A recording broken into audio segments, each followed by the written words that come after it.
untuk melaksanakan hukum-hukum yang terkandung di dalam Al-Quran.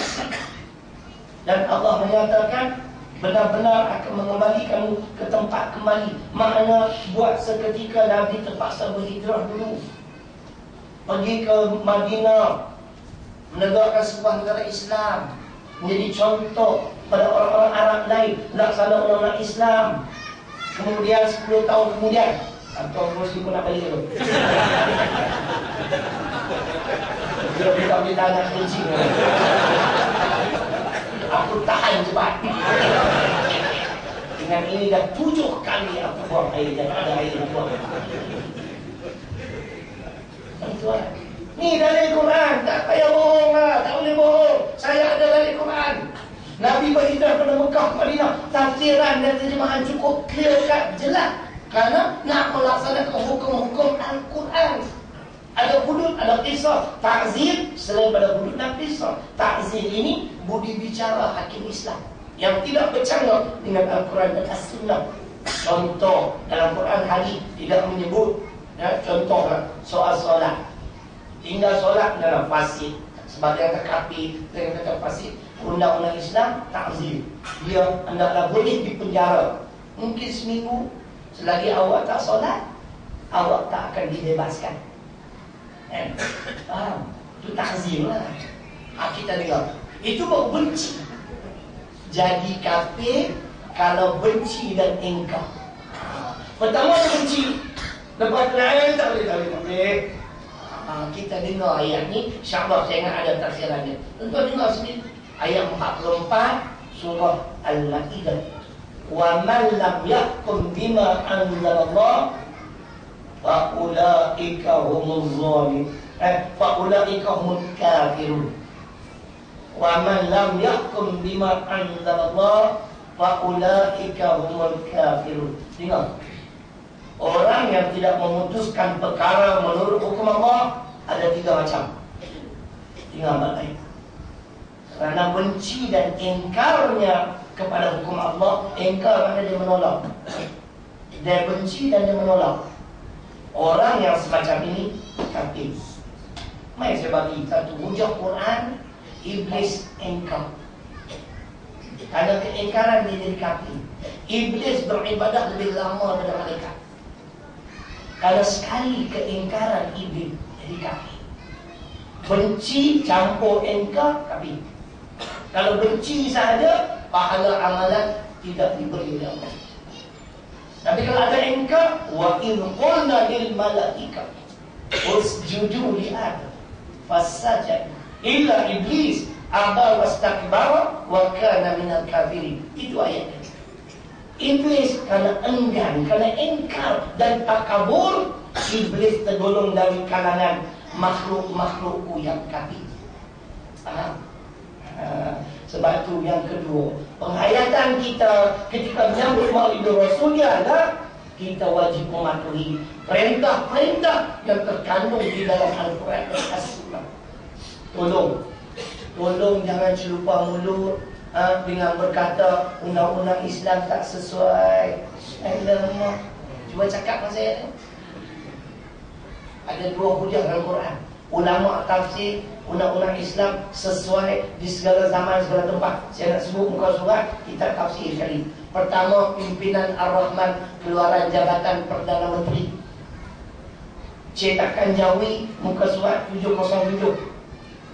Cetakan Rumi, muka surat 858. Surah ke-22 ayat 67 Al-Hajj. Cuba pergi buka tengok. Ulama mentafsirkan ayat 67 Al-Hajj dengan menyebut undang-undang Islam, syariat Islam sesuai di segala zaman dan di segala tempat. Kita kata tak sesuai, hampa ulama lah. Kita faham ayat Quran macam ulama faham lah. Kitab yang kedua, kitab H. Zainuddin Hamidi, muka surat 735, surah ke-45 Al-Jathiyah ayat 18. Ayat yang berbeza, makna yang berbeza, tafsir sama. Undang-undang Islam sesuai di segala zaman, segala tempat. Tolong jangan celupa mulut, kena taubat nasuha. Macam mana kita orang Islam tak yakin dengan undang-undang Islam dan mengaku siapa yang cipta anak? Allah. Kita makan minum rezeki siapa? Allah. Kita menumpang di bumi siapa? Allah. Mungkin yang tidak dan belum mengenali saya pernah makan gaji dulu. Kerja, makan gaji. Tapi sistem riba. Tahu tak hasil riba untuk bila dosa besar. Yang tak berdosa, hidup atas riba. Ini tak apa. Hidup atas riba bini aku tak apalah. Tapi makan riba dosa besar. Saya bertindak berhenti kerja. Saya hidup sampai hari ini kena yakin dengan Quran dan Sunnah. Wah, Allah kata haram saya tinggal. Tak susah hidup. 3 kali dah ni pergi Mekah. 2 kali haji. Tak boleh apa kan? Kali. Cerai. Musik. Tak boleh lagi dah kisah. Saya tinggal kat Yaman tu. Pernah pergi Yaman, belajar kat Yaman.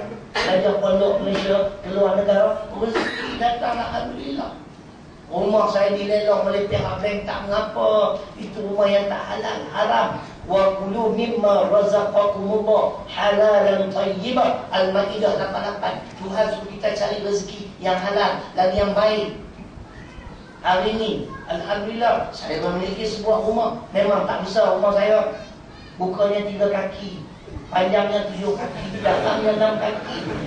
Ada dalamnya. Itu kubur. Faham? Kita kaya macam mana pun kita akan kembali bertemu dengan Allah.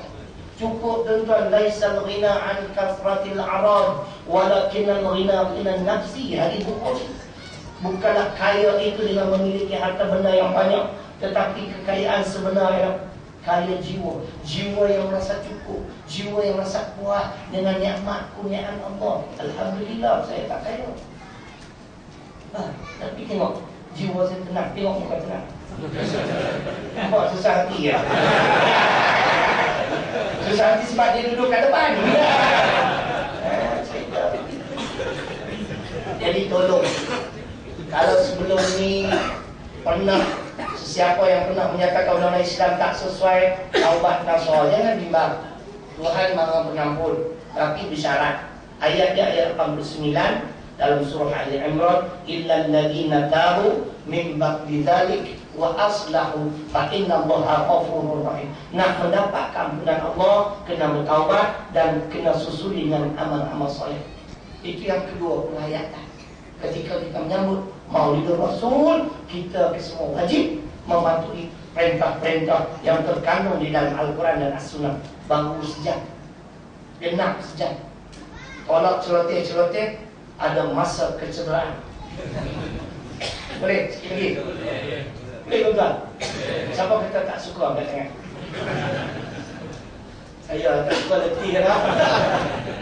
Tuan-tuan tak apalah dengar ya, saya nak baca Quran, baca hadis, nak sebut surah tu sekian. Bukan mudah tuan-tuan. Tak hebat lagi dah benda ni. Pergi carilah. Tuan-tuan dengar ilmu ni, ilmu daya ingatan yang kuat, tuan-tuan boleh jemput saya sekali lagi. Ini strategi. Malam ni semua saya bagi habislah modal aku. Sebahagian dengan simpan tu bila. Tu bila kata hang mai sekali lagi aku duduk kat belakang.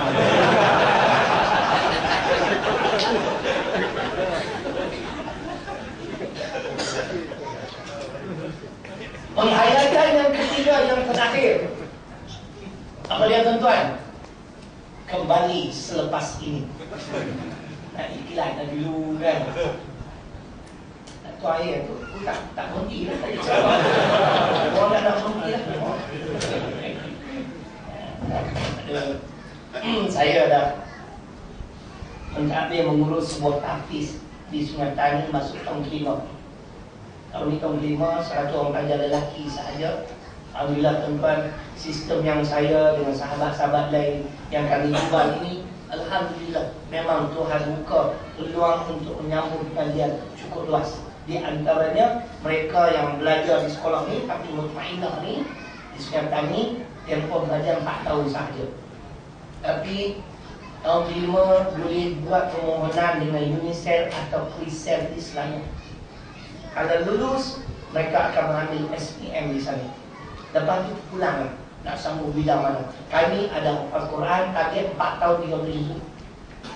Ada bahasa Arab, pengajian Islam dalam bahasa Arab seluruhnya. Kemudian kita ada akademi. Sebab saya datang daripada akademi, bukan ada latar belakang agama. Jadi saya melihat sebagai pendakwa, kita kena beri serba-serbi. Tak cukup sekadar beri hadis, beri Quran. Bahasa Inggeris korang. Saya pernah berceramah tuan-tuan di hadapan orang-orang bukan Islam tentang Islam. Mereka datang ucap tahniah, congrats Ustaz. Tahniah. Very clear, very good. Dan dia penilai macam mana Ustaz begitu fast. Your English is very fluent. Dia kata lancar. Saya kata, of course, I'm English educated, you know. Saya kata begitu. Jadi kami ada 2 bidang. Akademik ada umur 13 tahun.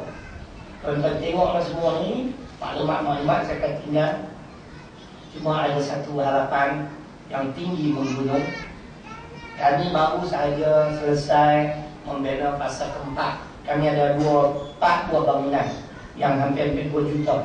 Yang cari dana tu saya seorang. Alhamdulillah lah. Walaupun kita letih, tapi dengan pertolongan Allah, sekolah ini dah berdiri dah selama 4 tahun dengan sumbangan orang ramai. Sekolah agama rakyat tidak mendapat sebarang bantuan pada pihak kerajaan negeri maupun kerajaan persekutuan, tak ada.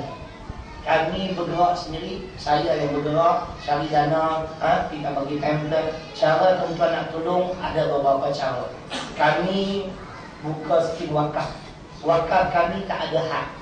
Itu yang orang tak pelik. Sebab dalam Quran tidak menyebut had. Kenapa kita perlu satu kaki sendiri 50 ringgit? Bukan semua orang mampu wakaf 50 ringgit. So bila bawa panggil kali? Tak bawa. Ada 5 ringgit. Satu lagi bagi 5 ringgit. Selesai. Jadi kita buka wakaf ni nilai dia 1 juta. 3 bangunan kita buka untuk wakaf. Jadi kita akan kutipan kita hanya sekadar 1 juta. Bila dia genap 1 juta tak boleh. Sebab bangunan ni bangunan umat Islam. Selagi mana bangunan ini wujud, diguna pakai tuan-tuan dapat ganjaran pahala. Ini yang disebut sedekah jariah, sedekah jariah. Kalau ada orang mempertikaikan, kita nak buat untuk yang telah meninggal, dapat atau tidak Ustaz? Ustaz kata tak dapat. Saya kata dapat, kerana ulama kata dapat. Surah 53 ayat 39 surah An-Najm, jawapannya tadi. Boleh. Usaha orang-orang lain, usaha baik orang lain, insya-Allah ganjaran pahala akan dipungut oleh orang yang tak meninggal karena dengan rahmat Allah. Macam kita sebut tadi, nak dapat rahmat Allah, taat pada Allah, taat pada Rasul, la'allakum turhamun. Dapat rahmat. Kena ikut Quran, ikut sunnah, dapat rahmat. Jadi kalau tuan-tuan rasa nak wakaf, bolehlah insya-Allah. Tuan-tuan lancar tu lancar lah. Saya pun lancar juga. Tengoklah tuan-tuan nak bagi kat mana. Saya nak bagi kat saya lah dulu. Sebab bukan saya datang hari ni. Kan? Yang ni boleh tanggung atas dia kafarah dulu. Kan? Yang kedua ni kalau ada orang nak bagi zakat. Atau yang ketiga juga boleh. Sesiapa yang ingin dapat pelepasan cukai pendapatan, kami adalah ahli zakat negeri Perlis. Sekolah di Kedah. Perlis saja mengamalkan sistem Aziz Satar S. Samsudin. Satu untuk kau, satu untuk aku. Dua untuk kau, dua untuk aku. Kalau tuan-tuan bayar 2,000, sekolah saya dapat 1,000. Majlis Agama Islam Perlis 1,000. Jadi untuk mengetahui semua maklumat ni ada kat sini. Kalau kita nak menyumbang setiap bulan 5 ringgit, kita ada 4 akaun di 4 buah bank. Maybank, CIMB, Bank Islam. Yang ni memang saya hafal dekat nombor. Alfin Bank sebab baru buka tak sempat tak hafal. Kadang-kadang jumpa pengajaran, oh Ustaz, bukan Ustaz wakaf kan?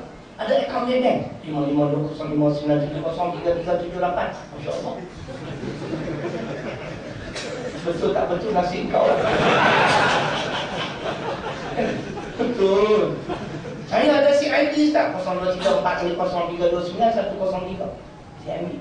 Bank Islam 020201006342. Saya memang gaya ingat tambah angka Memang kuat. Mula dari dulu lagi ketika saya bekerja dengan bank. Sebab tu saya berfikir, kenapa kau tak beli Al-Quran? Tengok sikit sama berani. Pernah dengar sama berani? Okey. A kan A plus. A plus. Yang kali saya datang sama dengan keluar. Tuan-tuan. Jadi tuan-tuan nak nyumbang setiap bulan kami alu-alukan. Untuk pelepasan cukai, tuan-tuan baca ni kolom ni. Termasuk bukan orang persabangan sahaja yang layak, termasuk syarikat milik tunggal, sole proprietorship. Layak. Kalau ada, kata anak Tuan Muzi ni doktor, dia operate sebuah klinik perubatan. Kalau klinik itu milik tunggal dia bayar zakat dari kami, dia tak perlu membayar cukai. Kami dah buat ratusan dah tuan-tuan. Tadi pun saya bertemu dengan seorang, saya tanya dia macam mana, okey dapat pelepasan, terima kasih. Atau ni dia nak bagi lagi, insyaAllah. Jadi itu di antara sumber dana yang kami cari, wakaf, zakat biasa ataupun pelepasan cukai. Boleh? Jangan nganggur saja. Bentar lagi pakai ambil, kemudian pakai masuk duit sikit dalam ni. Kan? Boleh? Bagi berat sikit lah. Jangan bagi duit shilling lah. Kan? Dah ustaz tidak berat bagi shilling. Kan? Jadi nanti kita bentang sejadah ke atau sebagainya kan. Belakang ni tuan-tuan yang bekerja, ambillah pamphlet ni, tolong war-warkan pada sahabat-sahabat. Mungkin banyak yang ingin membantu bulanan. Mungkin insyaAllah. Terima kasih. Baik. Akhir sekali yang ketiga, penghayatan yang ketiga, secara ringkas. Tidak cukup sekadar meyakini kebenaran Al-Quran As-Sunnah, mematuhi perintah-perintah terkandung dalam Al-Quran As-Sunnah, tak cukup. Ada yang ketiga, kita memperjuangkan Al-Quran dan As-Sunnah. Apa maksudnya? Al-Islamu ya'lu wa la yu'la alaih. Islam itu tinggi dan tidak ada apa yang dapat menandingi ketinggian Islam. Hadis riwayat Al-Baihaqi. Jadi siapa yang dipertanggungjawab untuk meninggikan Islam? Kita. Dan tak percaya? Tak percaya? Saya baca Quran surah ke-9 At-Tawbah di pertengahan ayat 40. Wa ja'ala kalimatal ladzina kafaru sufla wa kalimatullahi hiyal 'ulya. Dan kami jadikan seruan orang-orang kafir itu rendah dan hina. Itu yang tadi tu, sekularisme, nasionalisme, liberalisme, sosialisme, apa-apa yang ism-ism, pahaman-pahaman yang bukan daripada Islam itu rendah dan hina. Wa kalimatullahi hiyal 'ulya. Dan kalimah Allah adalah agama Islam. Agama Islam panduannya dua, Al-Quran dan As-Sunnah, sebagaimana khutbah terakhir Nabi. Itu panduan permakaan kita. Dan Islam kalimah aku yang paling tinggi. Jadi siapa yang dipertanggungjawab? Kita akan fungsi. Sebab tu kita kena ada cita-cita.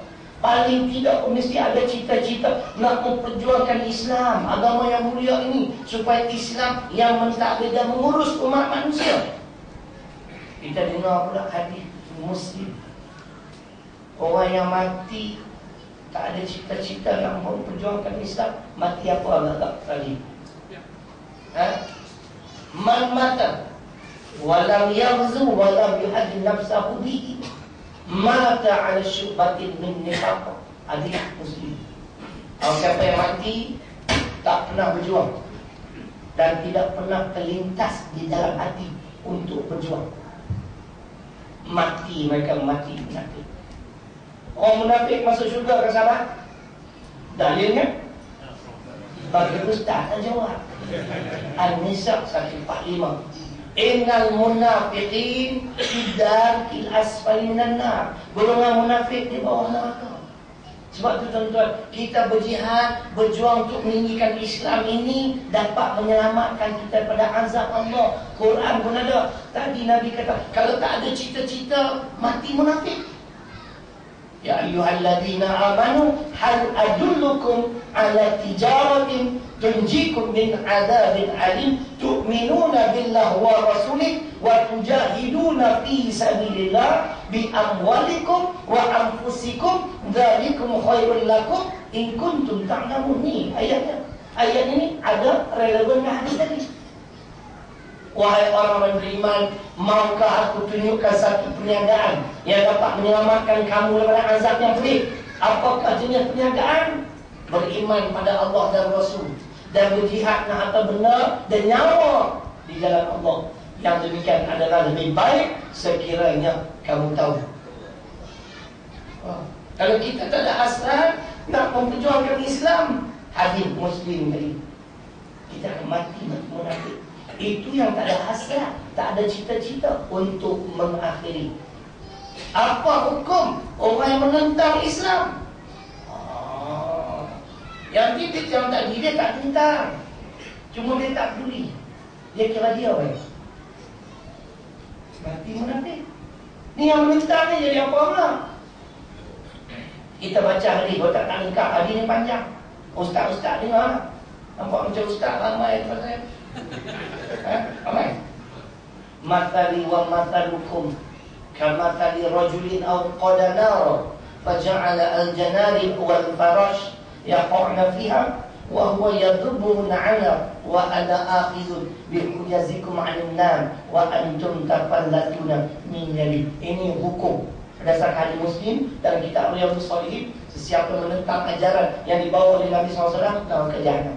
Untuk menyokong hadis ini, saya kemukakan An-Nisa 115. Wa may yushaqiqir rasul min ba'di ma tabayyana lahul huda wa yattabi' ghayra sabilil mu'minin nuwallihi ma tawalla wa nuslihi jahannam wa sa'at masira. Al-Quran juga menjelaskan neraka jahannam kepada orang yang menentang ajaran yang dibawa oleh Rasul. Ayat yang lebih komplit untuk mengakhiri At-Taubah ayat 63.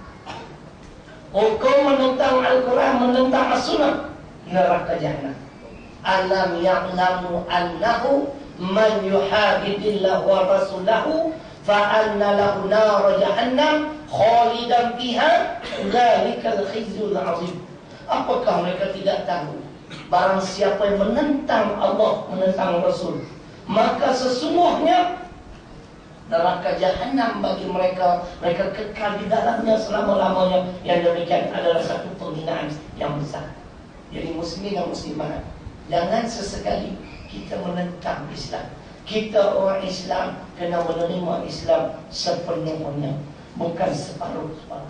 Itulah penghayatan yang ketiga. Wajib kita memperjuangkan Al-Quran dan juga As-Sunnah. Jadi cukuplah untuk makan ni. Nanti kalau lama-lama makanan sejuk pula kan? Kan? Jadi tuan-tuan berlapar kan? Bukan saya, tuan-tuan berlapar. Jadi insyaAllah nanti lepas ba'da Isya, siapa yang nak menyumbang, niatlah wakar masuk saja. Kalau nak dapat pelepasan cukai, ambil dulu, nanti kontak saya cerita, kita boleh jumpa insyaAllah. Jadi terima kasih, ribuan kemaafan, terkasar bahasa sebagainya. Aku qauli hadza wa astaghfirullahaladzim li wa lakum. Assalamualaikum warahmatullahi wabarakatuh.